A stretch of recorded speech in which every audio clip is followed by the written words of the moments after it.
Assalamualaikum warahmatullahi wabarakatuh. Kami dari kelompok 8 akan mempresentasikan hasil diskusi kami di mata kuliah layanan referensi dengan saya Delvi Putranggraini dan teman saya Khamisatul Fitri. Baiklah, pada pertemuan kali ini kita akan membahas tentang karakteristik dan rujukan direktori statistik dan buku tahunan. Latar belakang, koleksi perpustakaan merupakan aset yang sangat penting dan menjadi daya tarik untuk pemustaka. Perpustakaan dituntut untuk menyediakan informasi yang bermanfaat dan berkualitas agar dapat memenuhi kebutuhan pemustaka.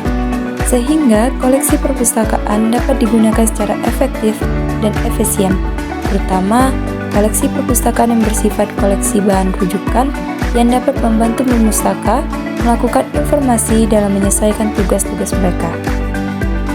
Yang pertama ada karakteristik bahan rujukan direktori. Koleksi referensi atau bahan rujukan dapat dilihat dari karakteristik, yaitu sebagai berikut. Yang pertama, menunjukkan atau merujuk secara langsung informasi yang diinginkan, misalnya kamus, ensiklopedia, atlas. Yang kedua, menunjukkan tempat suatu informasi dapat dicari, merupakan rujukan secara tidak langsung, misalnya bibliografi, indeks, dan lainnya. Direktori adalah daftar tokoh atau organisasi atau lembaga yang disusun secara sistematik, biasanya menurut abjad atau subjek dan memberikan data mengenai nama, alat, afiliasi, kegiatan, dan sebagainya. Direktori sering juga disebut buku alamat, sebab di dalamnya antara lain memuat alamat-alamat seseorang atau badan. Buku berisi petunjuk atau cara mudah untuk menemukan alamat-alamat seseorang, nomor telepon, dan keterangan lain tentang seseorang atau badan yang didaftarnya. Daftar alamat ini disusun berdasarkan urutan abjad nama orang atau badan. Selanjutnya, statistik. Buku statistik adalah buku rujukan yang berisi informasi statistik atau data berupa angka-angka mengenai suatu masalah. Biasanya, angka-angka ini didapatkan berdasarkan suatu survei atau sensus.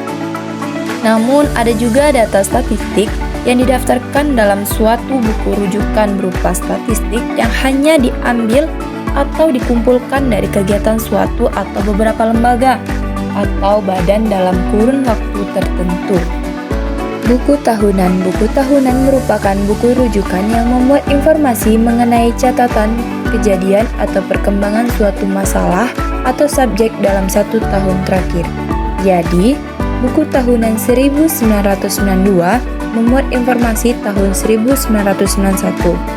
Buku rujukan ini biasanya digunakan untuk memperoleh keterangan mengenai kejadian-kejadian dan perkembangan dalam suatu bidang tertentu atau kegiatan dan hasil yang dicapai oleh suatu organisasi tertentu dalam satu tahun. Baiklah, itu saja pembahasan dari kami. Terima kasih atas perhatiannya. Mohon maaf atas segala kesalahannya. Kami akhiri. Wassalamualaikum warahmatullahi wabarakatuh.